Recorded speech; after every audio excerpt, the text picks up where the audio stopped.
السلام علیکم ورحمۃ اللہ وبرکاتہ۔ بسم اللہ الرحمن الرحیم۔ میری ماں ابھی تک میرے 25 رشتے کروا چکی تھی اور مجھے سجا سنوار کے رشتے والوں کو دکھاتی۔ جب رشتہ پکا ہو جاتا تو لڑکے کا نمبر خود لے کر اس سے میں بن کر باتیں کرتی، بہت سارے تحفے لیتی اور عین ٹائم پر رشتے سے انکار کر دیتی۔ یہ اس کا ذریعہ معاش تھا۔ ایک دن ماں جس لڑکے سے بات کر رہی تھی، میں اس کے گھر پہنچ گئی اور میں نے اس کو بتایا کہ تم سے جو بات کر رہی ہے وہ میں نہیں ہوں، میری ماں ہے، تم اپنی عزت بچاؤ۔ لیکن اس نے ایسی بات بتائی کہ اپنی ماں پر مجھے رحم آنے لگا، کیونکہ میرا نام ثانیہ ہے اور میری زندگی ایک ایسے شرمناک، تاریک اور ناقابل برداشت چکر میں پھنس چکی تھی جس کا تصور کرتے ہی آج بھی میرے رونگٹے کھڑے ہو جاتے ہیں اور میری روح ایک شدید اذیت اور گناہ کے بوجھ تلے دب کر رہ جاتی ہے۔ میری والدہ، جن کا نام راشدہ ہے،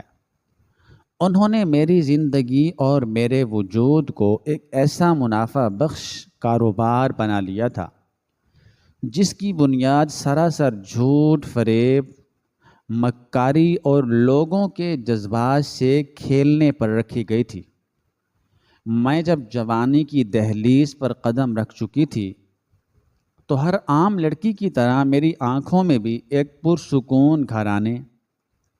ایک محبت کرنے والے شریک حیات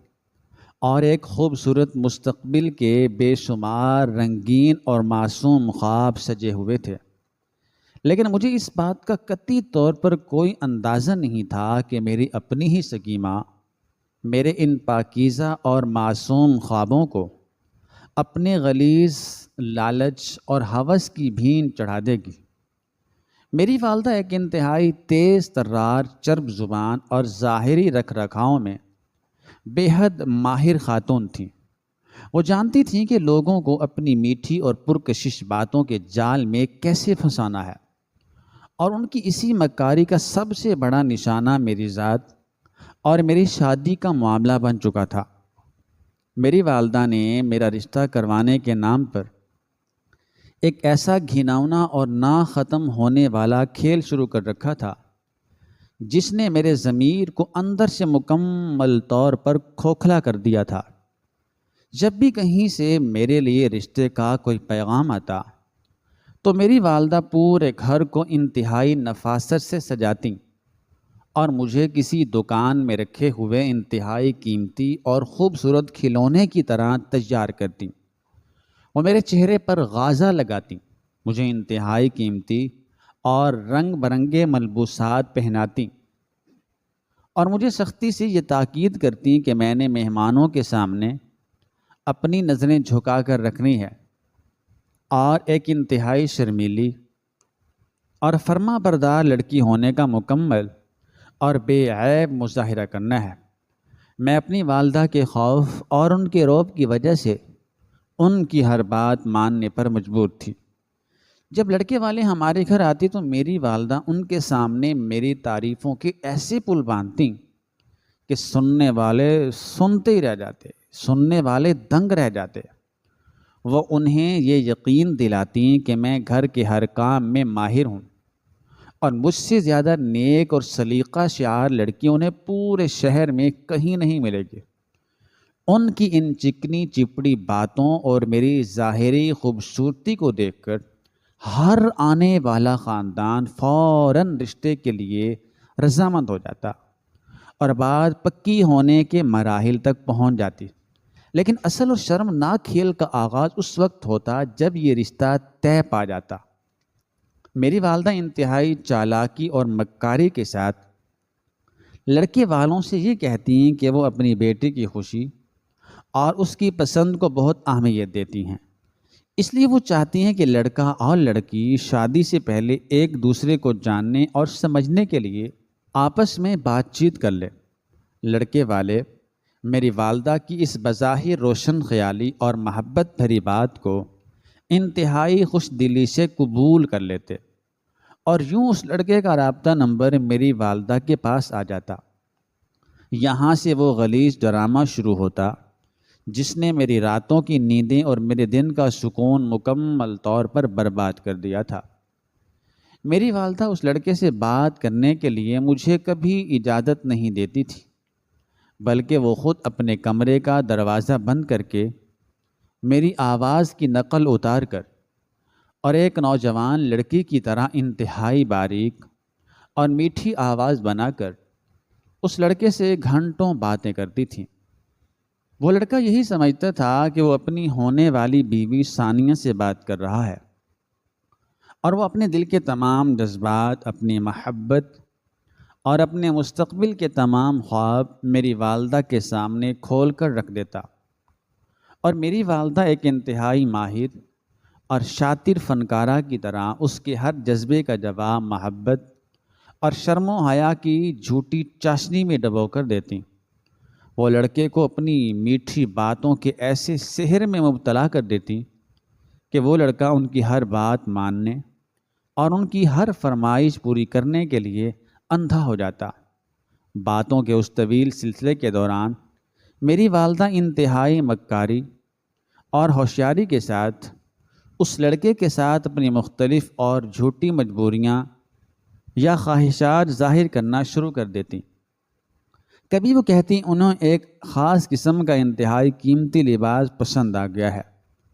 لیکن ان کے پاس اتنی رقم نہیں ہے۔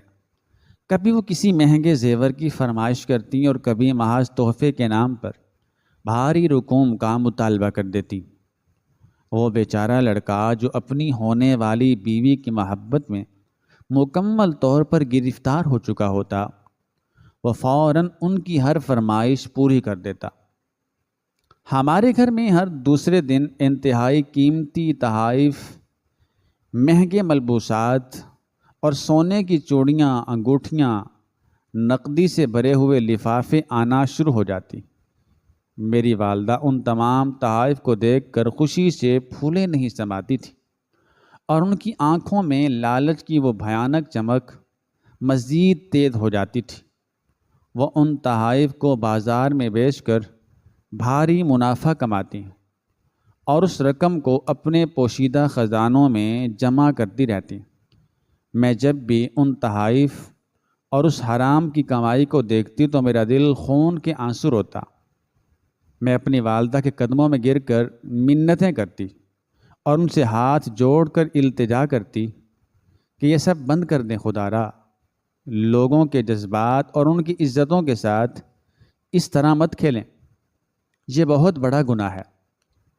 اور ایک دن ہم اس گناہ کی آگ میں جل کر راکھ ہو جائیں گے۔ لیکن میری والدہ کے کانوں پر جوں تک نہیں رینگتی تھی۔ وہ مجھے ڈانٹ کر اور دھکے دے کر اپنے کمرے سے نکال دیتی اور کہتی کہ وہ یہ سب ہمارے بہتر مستقبل کے لیے کر رہی ہیں، اور مجھے ان کے معاملات میں دخل اندازی کرنے کا کوئی حق نہیں ہے۔ میں اپنے کمرے کے ایک تاریک کونے میں چھپ کر زاروں قطار روتی رہتی اور اپنے رب سے اس ذلت آمیز زندگی سے موت کی دعائیں مانگتی۔ جب میری والدہ اس لڑکے سے کافی سارے تحائف اور بھاری رقوم بٹور لیتی اور انہیں لگتا کہ اب اس لڑکے سے مزید کچھ نہیں نکالا جا سکتا، تو وہ انتہائی بے دردی اور شفاقی کے ساتھ عین شادی کے قریب یا تاریخ طے ہونے کے وقت کوئی انتہائی معمولی اور بے بنیاد سا بہانہ بنا کر وہ رشتہ توڑ دیتی۔ وہ لڑکے والوں کو طرح طرح کی جھوٹی کہانیاں سناتی۔ کبھی کہتی کہ استخارہ درست نہیں آیا، کبھی کہتی کہ ہمارے خاندانی بزرگ اس رشتے پر راضی نہیں ہیں، اور کبھی لڑکے کے کردار پر ہی کوئی جھوٹا داغ لگا کر اس رشتے کو ہمیشہ کے لیے ختم کر دیتی ہیں۔ وہ بیچارہ لڑکا اور اس کا خاندان اس اچانک صدمے اور اس ذلت پر خون کے گھونٹ پی کر رہ جاتا۔ ان کے جذبات، ان کا پیسہ اور ان کی عزت سب کچھ لٹ چکا ہوتا، اور میری والدہ انتہائی ڈھٹائی اور بے شرمی کے ساتھ اپنے اگلے شکار کی تلاش میں لگ جاتی۔ یہ سلسلہ ایک یا دو بار نہیں بلکہ مسلسل اور متواتر چلتا رہا۔ میری والدہ نے ایک کے بعد ایک کر کے پورے 24 رشتے اسی مکاری اور اسی غلیظ ہوس کے تحت طے کیے، اور پھر عین وقت پر انہیں توڑ کر ان 24 بے گناہ اور شریف خاندانوں کے جذبات کا خون کیا۔ میں اس دوران ایک زندہ لاش بن چکی تھی۔ میرا سارا وجود احساس جرم اور شرمندگی کی آگ میں جل رہا تھا۔ میں جب بھی گھر سے باہر نکلتی تو مجھے محسوس ہوتا کہ جیسے دنیا کا ہر انسان مجھ پر لعنت بھیج رہا ہے، اور مجھے ایک دھوکے باز اور مکار عورت کی بیٹی سمجھ کر میری تذلیل کر رہا ہے۔ میں نے کئی بار سوچا کہ میں گھر سے بھاگ جاؤں یا خودکشی کر لوں، لیکن میں اتنی بزدل اور کمزور ہو چکی تھی کہ مجھ میں کوئی بھی انتہائی قدم اٹھانے کی ہمت باقی نہیں رہی تھی۔ میری زندگی کا ہر دن پچھلے دن سے زیادہ تاریک اور اذیت ناک ہوتا جا رہا تھا۔ اور پھر وہ دن بھی آ گیا جب میری والدہ نے میرے 25ویں رشتے کا باقاعدہ اور حتمی انتظام کر لیا۔ یہ رشتہ شہریار نامی ایک لڑکے کا تھا۔ شہریار ایک انتہائی محنتی، شریف النفس اور باوقار نوجوان تھا، جو ایک بڑے ادارے میں انتہائی اہم اور معزز عہدے پر فائز تھا۔ اس کا تعلق ایک انتہائی سلجھے ہوئے اور پڑھے لکھے خاندان سے تھا۔ جب شہریار کے والدین اور وہ خود مجھے دیکھنے کے لیے ہمارے گھر آئے تو میں نے ہمیشہ کی طرح اپنی والدہ کے حکم پر ایک سجی سنوری اور شرمیلی لڑکی کا کردار ادا کیا۔ لیکن جب میں نے چوری چھپے شہریار کی آنکھوں میں دیکھا تو مجھے وہاں ایک انتہائی سچی اور بے لوث محبت، ایک گہرا احترام اور ایک انتہائی پاکیزہ خلوص نظر آیا۔ وہ دیگر تمام لڑکوں سے بالکل مختلف اور انتہائی سنجیدہ انسان تھا۔ اس کی باتوں میں ایک عجیب سی سچائی اور ایک عجیب سی کشش تھی، جس نے میرے مردہ اور دکھوں سے بھرے ہوئے دل میں بھی ایک ہلکی سی اور نامعلوم سی امید کی کرن پیدا کر دی۔ مجھے پہلی بار یہ احساس ہوا کہ کاش یہ رشتہ حقیقت میں طے پا جائے، اور میں اس ذلت کے جہنم سے نکل کر شہریار جیسے شریف انسان کے ساتھ ایک پرسکون اور باعزت زندگی گزار سکوں۔ شہریار کے خاندان والوں کو میں بہت پسند آئی، اور انہوں نے اسی دن رشتے کی حتمی منظوری دے دی، اور حسب روایت میری والدہ نے انتہائی مکاری اور میٹھے پن کے ساتھ شہریار کے والدین سے اس کا رابطہ نمبر حاصل کر لیا، تاکہ وہ اس کے ساتھ بھی وہی گھناؤنا اور شرمناک کھیل کھیل سکیں جو وہ پچھلے 24 لڑکوں کے ساتھ کھیل چکی تھی۔ شہریار کے جانے کے بعد جب رات کا اندھیرا چھا گیا اور پورے گھر میں خاموشی طاری ہو گئی تو میری والدہ نے اپنے کمرے کا دروازہ بند کیا اور شہریار سے وہ جھوٹی اور فریب پر مبنی گفتگو شروع کر دی۔ میں اپنے کمرے میں جاگ رہی تھی، اور میرے کانوں میں میری والدہ کی وہ باریک اور میٹھی آوازیں ہتھوڑوں کی طرح لگ رہی تھیں۔ وہ شہریار سے اس طرح محبت اور خلوص کے دعوے کر رہی تھیں جیسے وہ خود ثانیہ ہوں اور شہریار ان کی زندگی کا آخری سہارا ہو۔ میری روح اس گناہ اور اس دھوکے پر تڑپ رہی تھی۔ میں جانتی تھی کہ شہریار جیسا سچا اور مخلص انسان اس جھوٹے جال میں بہت جلد پھنس جائے گا، اور اس کے جذبات کا بھی وہی حشر ہوگا جو پچھلے 24 لڑکوں کا ہوا تھا۔ اگلے چند دنوں میں ہی میری والدہ نے اپنا وہ غلیظ اور شیطانی کھیل پوری شدت کے ساتھ شروع کر دیا۔ ہمارے گھر میں شہریار کی طرف سے بھیجے گئے انتہائی قیمتی اور مہنگے تحائف آنے کا سلسلہ شروع ہو گیا۔ کبھی وہ انتہائی شاندار اور قیمتی ملبوسات بھیجتا، کبھی خالص سونے کے زیورات،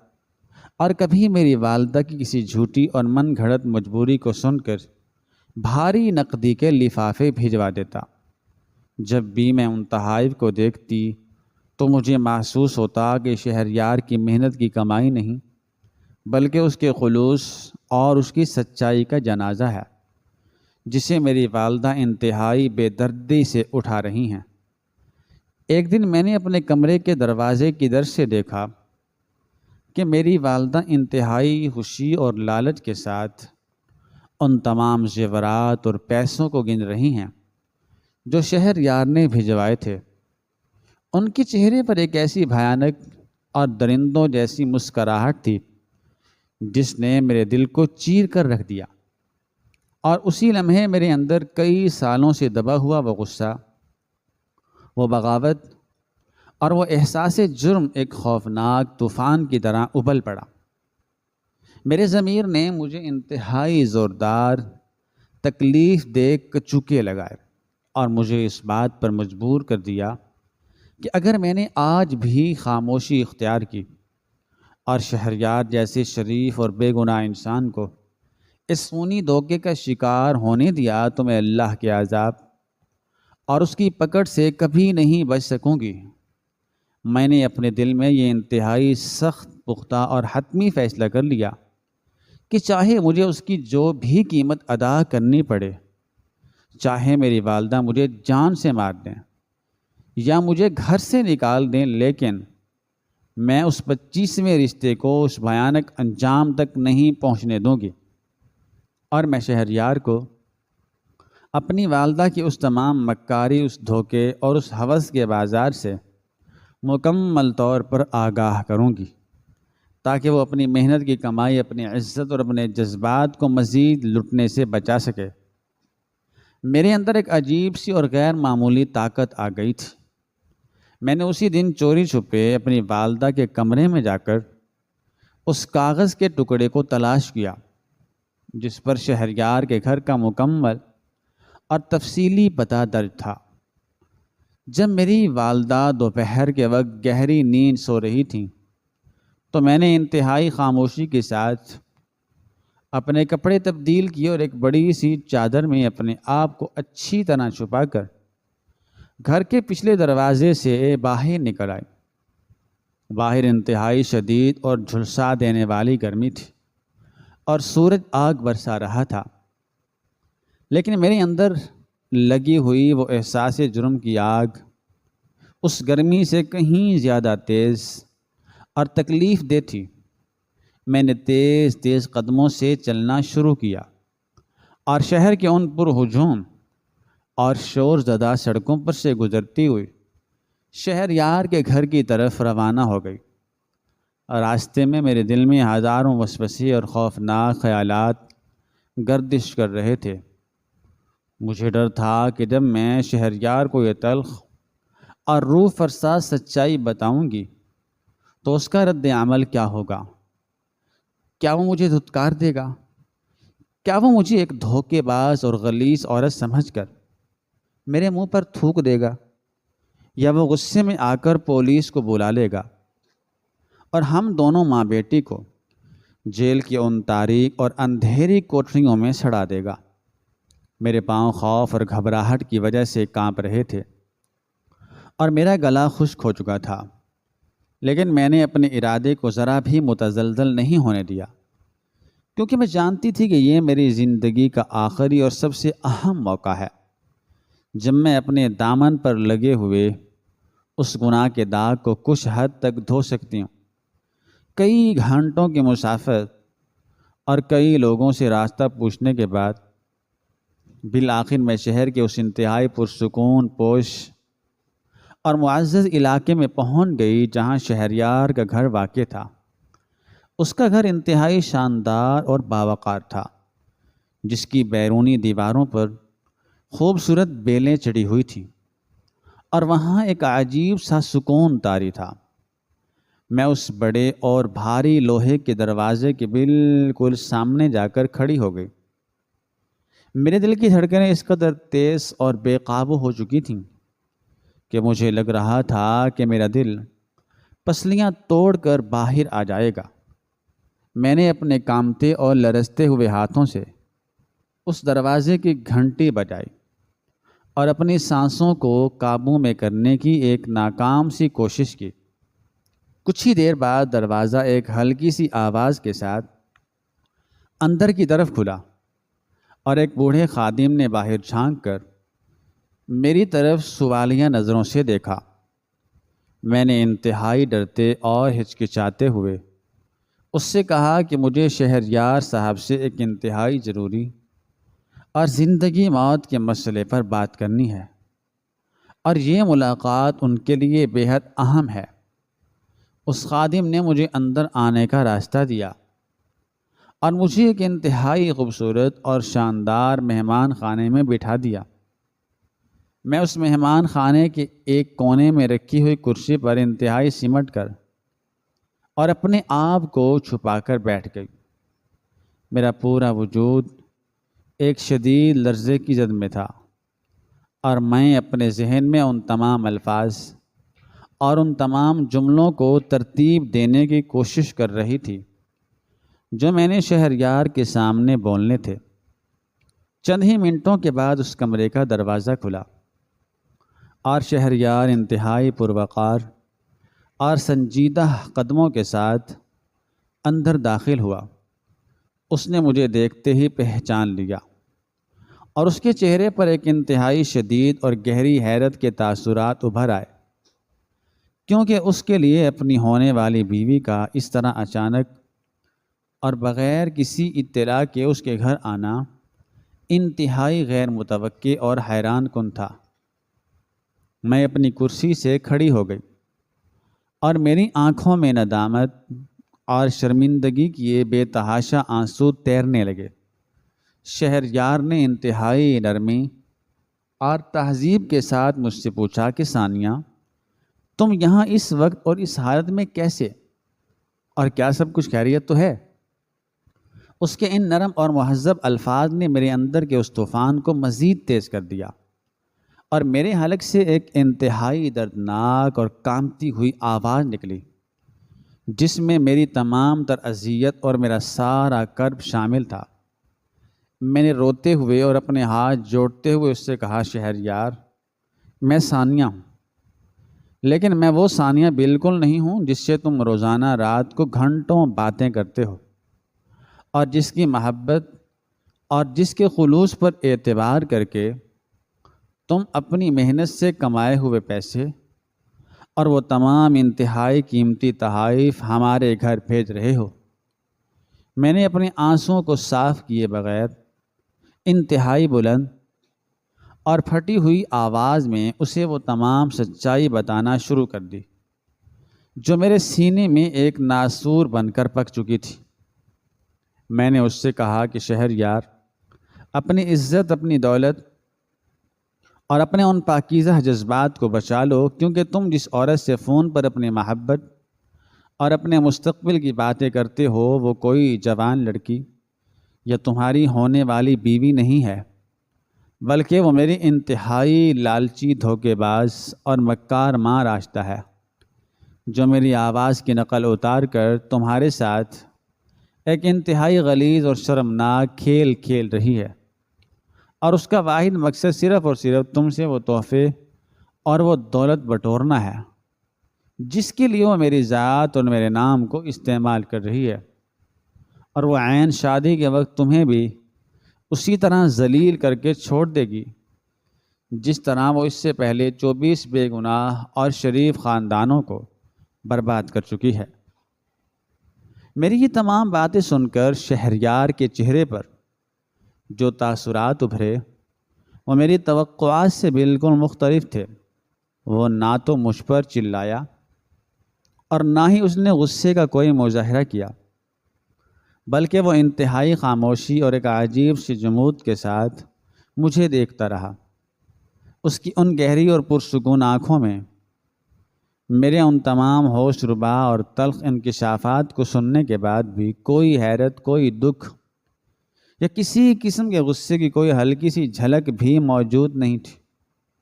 بلکہ اس کے چہرے پر ایک عجیب سی نرمی اور ایک ایسا گہرا دکھ اور ایک ایسی پراسرار مسکراہٹ تھی جس نے میرے اندر موجود تمام تر خوف اور تمام تر الجھنوں کو مزید بڑھا کر رکھ دیا تھا۔ میں کھڑی کانپ رہی تھی اور میرے آنسو میرے گالوں کو بھگو رہے تھے۔ مجھے لگ رہا تھا کہ شاید شہریار کو میری کسی بھی بات پر یقین نہیں آیا اور وہ مجھے کوئی پاگل یا ذہنی مریضہ سمجھ رہا ہے۔ اس سے پہلے کہ میں مزید کچھ کہتی، شہریار نے انتہائی آہستگی سے ایک گہری سانس لی اور اپنے قدموں کو میری طرف بڑھاتے ہوئے مجھے اپنے ہاتھ کے اشارے سے واپس اس کرسی پر بیٹھنے کا کہا۔ وہ چلتا ہوا قریب رکھی ہوئی ایک میز پر بیٹھ گیا اور وہاں سے پانی کا ایک گلاس بھر کر میرے کامتے اور لرزتے ہوئے ہاتھوں میں تھما دیا۔ اس نے انتہائی نرم اور دھیمے لہجے میں مجھے پانی پینے اور اپنے اعصاب کو پرسکون کرنے کی تلقین کی۔ میں نے وہ پانی کا گلاس اپنے ہونٹوں سے لگایا تو میرے ہاتھ اس قدر کانپ رہے تھے کہ پانی کے کچھ قطرے میرے لباس پر گر گئے۔ شہریار میرے بالکل سامنے ایک اور کرسی کھینچ کر بیٹھ گیا اور اس نے وہ ہولناک، وہ قیامت خیز اور روح فرسا سچائی میرے سامنے بے نقاب کرنا شروع کی، جس نے چند ہی لمحوں میں میری سوچ کے تمام زاویوں کو، میری تمام تر نفرت کو اور میری اس تمام تر اذیت کو ایک ایسے پچھتاوے اور ایک ایسے دکھ میں تبدیل کر دیا جس کا کوئی ازالہ ممکن نہیں تھا۔ شہریار نے میری آنکھوں میں براہ راست دیکھتے ہوئے انتہائی سنجیدہ اور درد بھری آواز میں کہا، ثانیہ، تم نے آج یہاں آ کر مجھے جو کچھ بھی بتایا ہے اور اپنی والدہ کی جس مکاری اور جس دھوکے بازی کا تم نے مجھ سے ذکر کیا ہے، مجھے اس ساری حقیقت، اس سارے کھیل اور اس ساری سازش کا پچھلے ایک ہفتے سے مکمل اور 100% علم ہے، اور میں یہ بات بہت اچھی طرح جانتا ہوں کہ رات کے اس پہر مجھ سے اس مواصلاتی آلے پر جو عورت انتہائی میٹھی اور محبت بھری باتیں کرتی ہے وہ تم نہیں بلکہ تمہاری والدہ راشدہ ہیں۔ شہریار کی آواز سن کر میرے پیروں تلے سے گویا وہ زمین پوری ہی کھسک گئی اور میرا دماغ ایک انتہائی شدید اور ایک گہرے صدمے کی زد میں آ کر مکمل طور پر معاف ہو گیا۔ میں نے انتہائی حیرت اور ایک ناقابل یقین صدمے کے ساتھ اس سے پوچھا کہ اگر تمہیں اس تمام دھوکے کا علم تھا تو تم نے یہ رشتہ کیوں نہیں توڑا؟ تم نے میری والدہ کو بے نقاب کیوں نہیں کیا؟ اور تم روزانہ ان کی ان جھوٹی فرمائشوں پر اپنی محنت کی وہ تمام تر قیمتی کمائی اور وہ تمام مہنگے تحائف ہمارے گھر کیوں بھیج رہے ہو؟ کیا تم بھی کسی مجبوری کا شکار ہو یا کسی غلیظ کھیل کا حصہ ہو؟ شہریار نے اپنے دونوں ہاتھوں کو آپس میں جوڑا اور اس کی آنکھوں میں ایک ایسا احترام اور ایک ایسا خلوص ابھر آیا جو کسی بھی انسان کے لیے انتہائی قابل فخر ہو سکتا تھا۔ اس نے انتہائی ٹھہرے ہوئے اور باوقار انداز میں مجھ پر یہ انکشاف کیا کہ وہ کوئی عام تاجر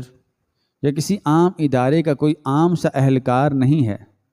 بلکہ وہ قانون نافذ کرنے والے انتہائی اعلیٰ اور خفیہ ادارے کا ایک انتہائی ماہر اور اعلیٰ تفتیشی افسر ہے،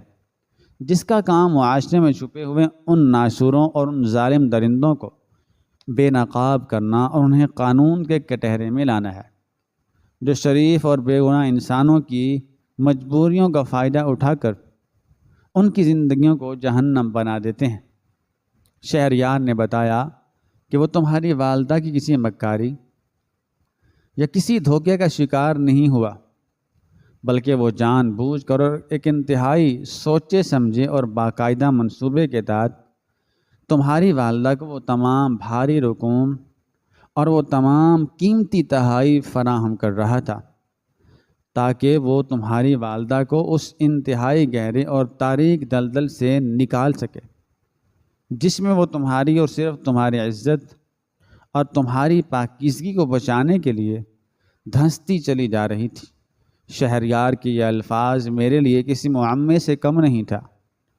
میری سمجھ میں قطعی طور پر کچھ نہیں آ رہا تھا کہ میری والدہ، جو کہ ایک انتہائی لالچ اور ہوس پرست عورت تھیں، وہ میری عزت بچانے کے لیے کیا کر رہی تھی،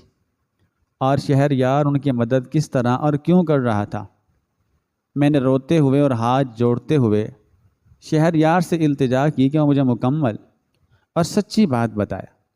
کہ آخر اس سارے کھیل کے پیچھے وہ کون سا بھیانک اور خونی راز چھپا ہوا ہے جس نے میری ماں کو ایک مکار عورت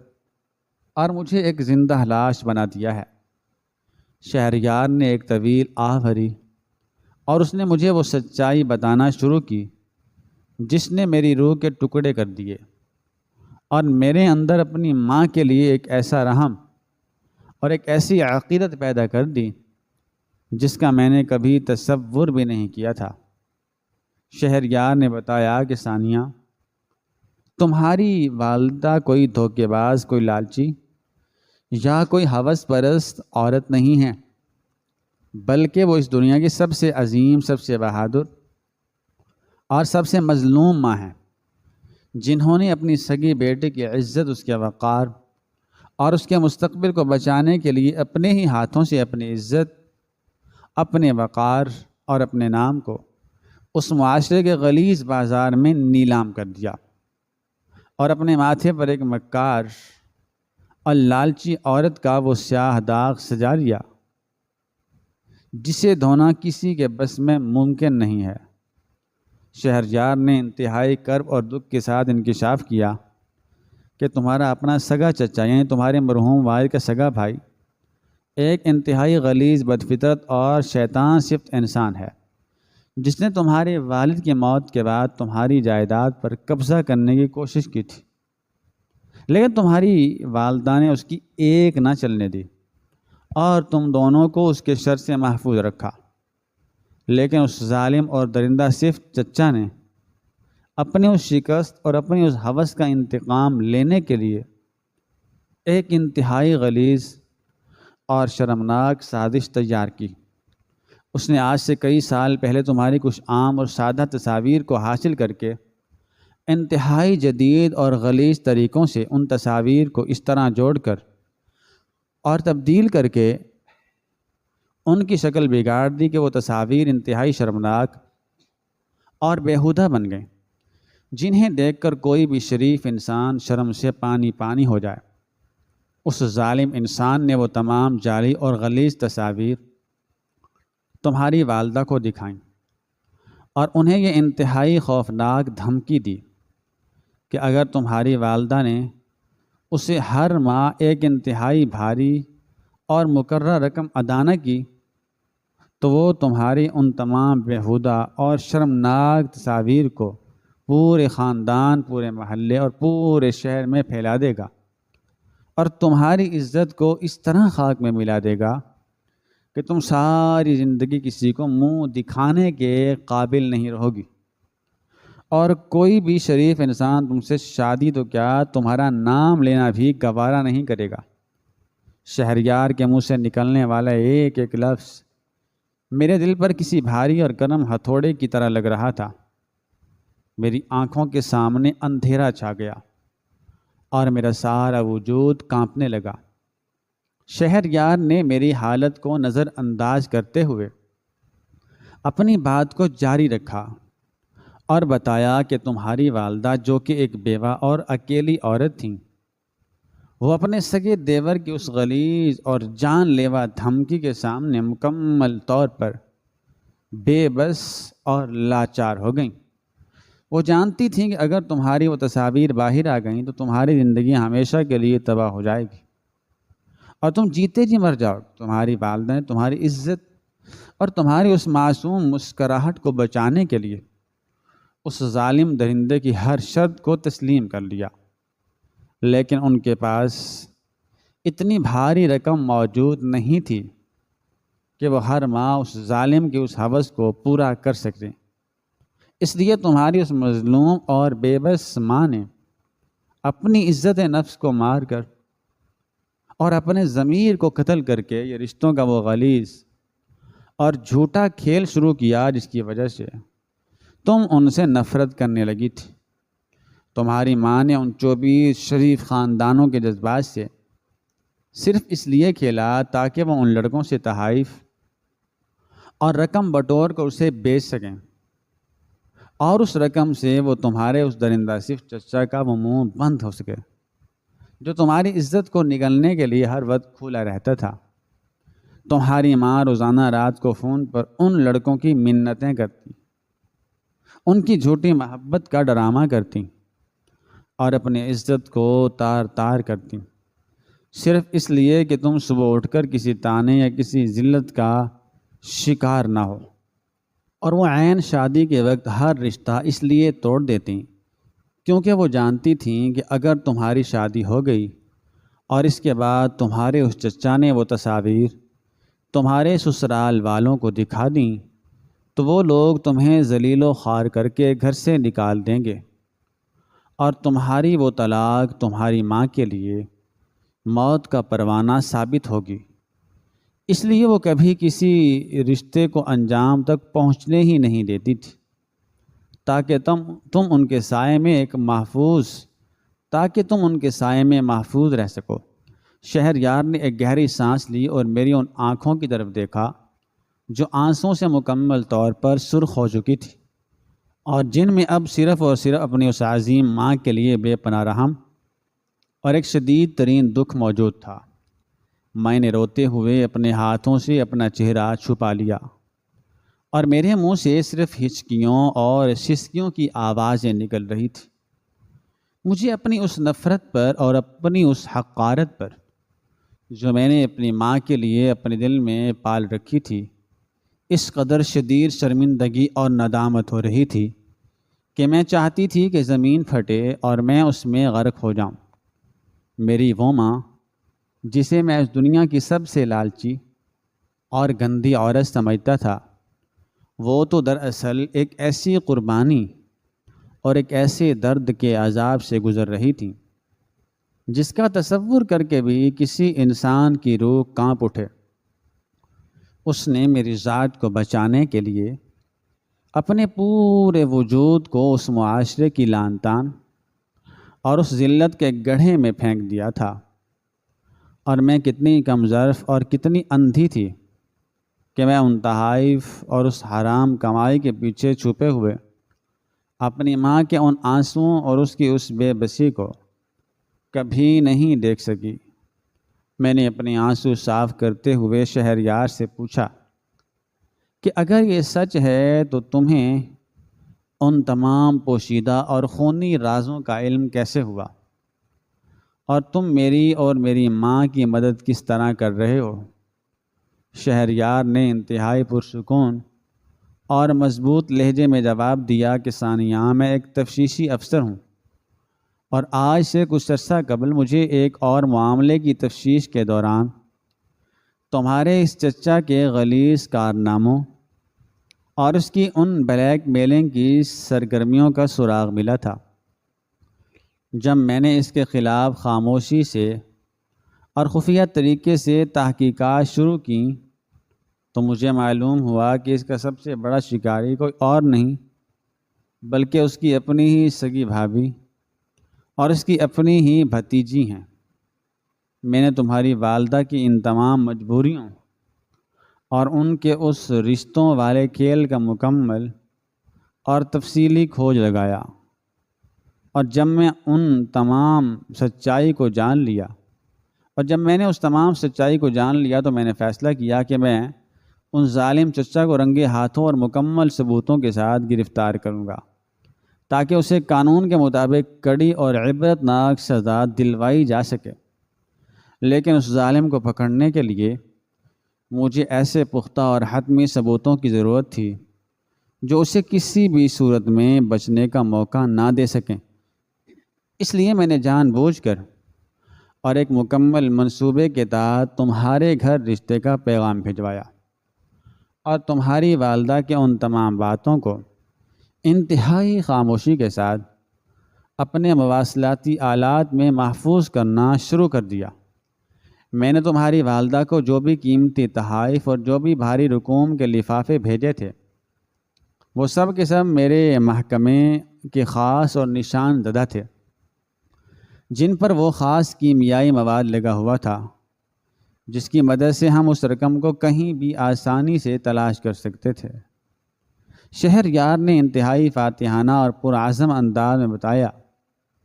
کہ ثانیہ، میں پچھلے کئی دنوں سے تمہارے گھر اور تمہاری والدہ کی کڑی نگرانی کر رہا تھا، اور مجھے اس بات کا 100% یقین تھا کہ جیسے ہی تمہاری والدہ مجھ سے وہ بھاری رقم اور وہ تحائف وصول کریں گی،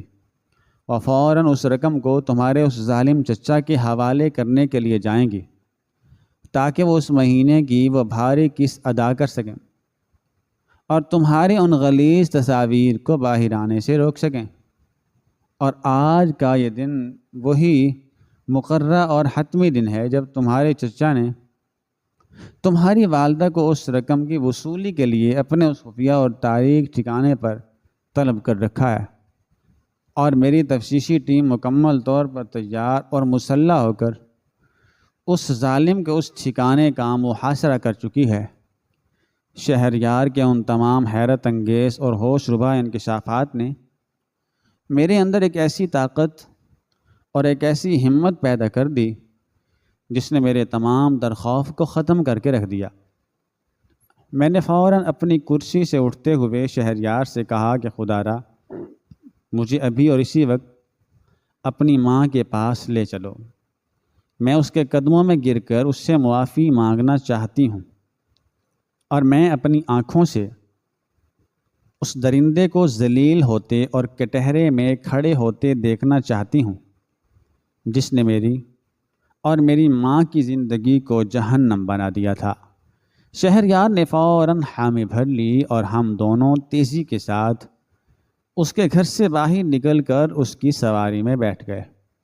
اور شہر کے اس مخصوص اور پرانے علاقے کی طرف روانہ ہو گئے جہاں میرے چچا کا وہ خفیہ ٹھکانہ موجود تھا۔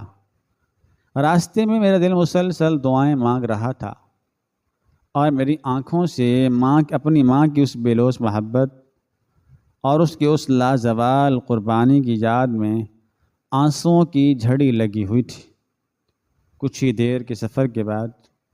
ہم ایک انتہائی پرانی خستہ حال اور تاریک سی عمارت کے سامنے پہنچ گئے جہاں پہلے سے ہی شہریار کے محکمے کے درجنوں اہلکار انتہائی خاموشی اور پوری تیاری کے ساتھ چھپے ہوئے تھے۔ شہریار نے مجھے اپنے پیچھے رہنے کی ہدایت کی اور خود اپنے ہتھیار کو نکال کر انتہائی محتاط اور چوکنا قدموں کے ساتھ اس عمارت کی ان ٹوٹی ہوئی اور پرانی سیڑھیوں پر چڑھنا شروع کر دیا۔ میں بھی اس کے بالکل پیچھے پیچھے چل رہی تھی۔ جب ہم اس عمارت کے اوپری حصے میں موجود ایک تاریک اور گھٹن زدہ کمرے کے بالکل قریب پہنچے تو ہمیں اندر سے انتہائی تلخ، بلند اور گرجدار آوازیں سنائی دینے لگیں۔ یہ میرے اسی ظالم اور ہوس پرست چچا کی آواز تھی جو میری ماں پر چیخ رہا تھا اور انہیں دھمکیاں دے رہا تھا۔ میں نے اس کمرے کے پرانے اور آدھ کھلے ہوئے دروازے کے درز سے اندر کی طرف جھانکا تو میرے دل کے ٹکڑے ٹکڑے ہو گئے اور میری روح خون کے آنسو رونے لگی۔ میری وہ ماں جسے میں ہمیشہ اونچی آواز میں اور رعبدار انداز میں بات کرتے ہوئے دیکھتی، آج وہ اپنے اسی ظالم اور غلیظ دیور کے قدموں میں بیٹھی ہوئے انتہائی رقت آمیز اور گڑ گڑاتی ہوئی آواز میں ہچکیاں لے رہی تھی اور اپنے آنسوؤں سے اس درندے کے جوتوں کو بھگو رہی تھی۔ میری ماں نے وہ تمام رقم کے لفافے اور وہ تمام قیمتی تحائف جو شہریار نے بھیجے تھے وہ اس ظالم کے قدموں میں ڈھیر رکھے تھے۔ وہ اس ظالم کے قدموں میں ڈھیر کر رکھے تھے اور وہ ہاتھ جوڑ کر منتیں کر رہی تھی کہ خدا کے واسطے میری بیٹی ثانیہ کی ان تصویروں کو تباہ کر دو۔ میں نے اپنی ساری عزت، اپنا سارا وقار اور اپنا سارا سکون لٹا کر یہ رقم تمہارے لیے جمع کی ہے۔ اب مجھے اور میری بیٹی کو اس عذاب سے نجات دے دو۔ لیکن اس ظالم درندے کے دل میں رحم کا ایک قطرہ بھی موجود نہیں تھا۔ اس نے انتہائی حقارت سے میری ماں کو زوردار لات مار کر پیچھے دھکیل دیا اور انتہائی شیطانی کہا لگاتے ہوئے کہا کہ تم پاگل ہو گئی ہو راشدہ، میں ان تصویروں کو کیسے دبا کر سکتا ہوں؟ یہ تو میرے لیے سونے کی وہ دکان ہے جو مجھے ساری زندگی تم سے یہ بھاری رقم دلواتی رہے گی، اور تم اسی طرح اپنی بیٹی کی عزت بچانے کے لیے بازاروں میں اپنا منہ کالا کرتی رہو گی۔ اس کی یہ غلیظ اور شرمناک بات سن کر میرا سارا وجود غصے اور انتقام کی آگ میں جلنے لگا، اور اس سے پہلے کہ میری ماں مزید کچھ کہتی یا روتی، شہریار نے پوری طاقت کے ساتھ اس کمرے کا دروازہ توڑ دیا اور اپنے تمام مسلح اور چاقو چوبند اہلکاروں کے ساتھ اس تاریک کمرے میں داخل ہو گیا۔ شہریار کی اس اچانک اور غضبناک در اندازی نے اس ظالم چچا کے چہرے کا رنگ راکھ کی طرح سفید کر دیا تھا، اور اس کی آنکھیں حیرت اور دہشت کے مارے پھٹی کی پھٹی رہ گئیں۔ شہریار نے آگے بڑھ کر اس درندے کے گریبان کو اپنے انتہائی مضبوط اور آہنی ہاتھوں میں جکڑ لیا اور اسے زوردار دھکا دے کر فرش پر گرا دیا۔ محکمے کے دیگر اہلکاروں نے فوراً اس کی مشقیں کس لیں اور اس کے ہاتھوں میں ہتھکڑیاں ڈال دیں۔ میری ماں جو اس تمام اچانک اور حیران کن صورتحال کو دیکھ کر شدید صدمے اور حیرت کے عالم میں زمین پر پڑی تھی،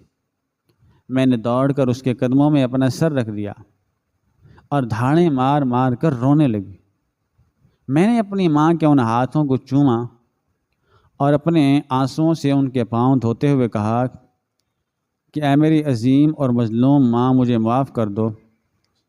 میں کتنی بدبخت اور کم ظرف بیٹی ہوں جو تمہاری اس عظیم قربانی اور تمہارے اس درد کو کبھی نہیں سمجھ سکی۔ تم نے میری عزت اور میری زندگی بچانے کے لیے خود کو اس معاشرے کا سب سے برا اور لالچی انسان بنا لیا، اور میں تم سے نفرت کرتی رہی۔ میری ماں نے مجھے اپنے سینے سے لگا لیا اور ہم دونوں ماں بیٹی ایک طویل عرصے تک ایک دوسرے کے گلے لگ کر روتے رہے۔ شہریار نے اپنے اہلکاروں کے ذریعے اس کمرے کی مکمل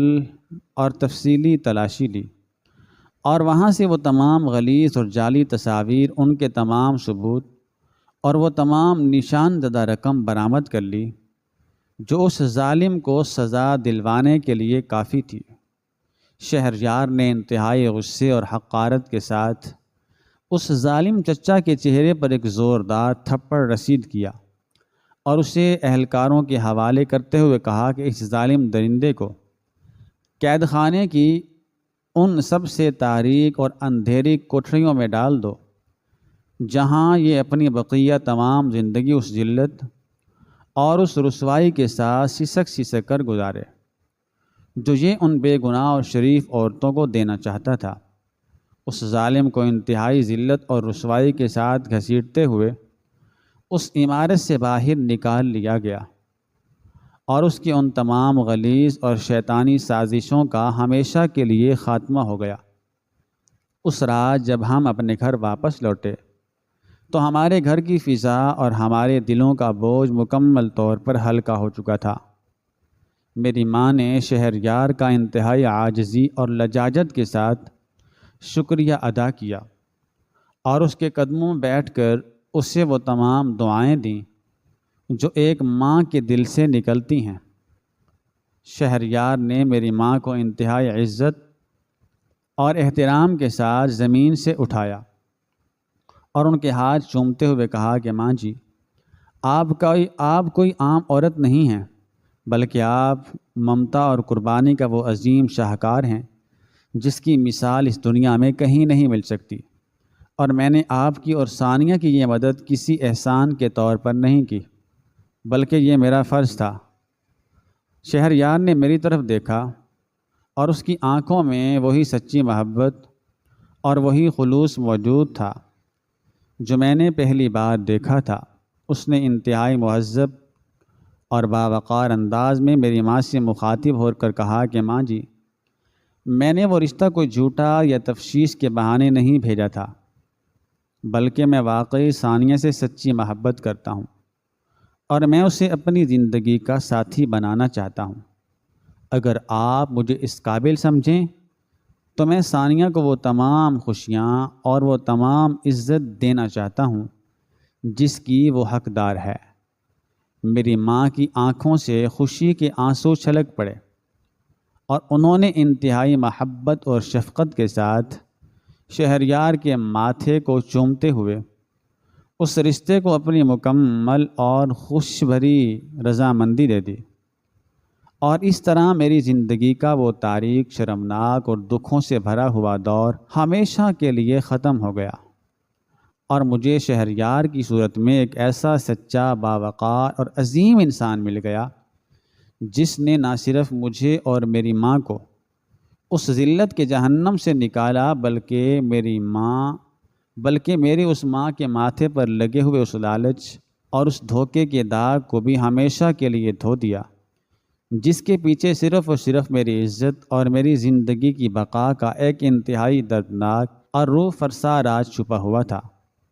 اور اب ہم سب ایک انتہائی پرسکون، خوشحال اور محبت بھری ہوئی زندگی گزار رہے تھے۔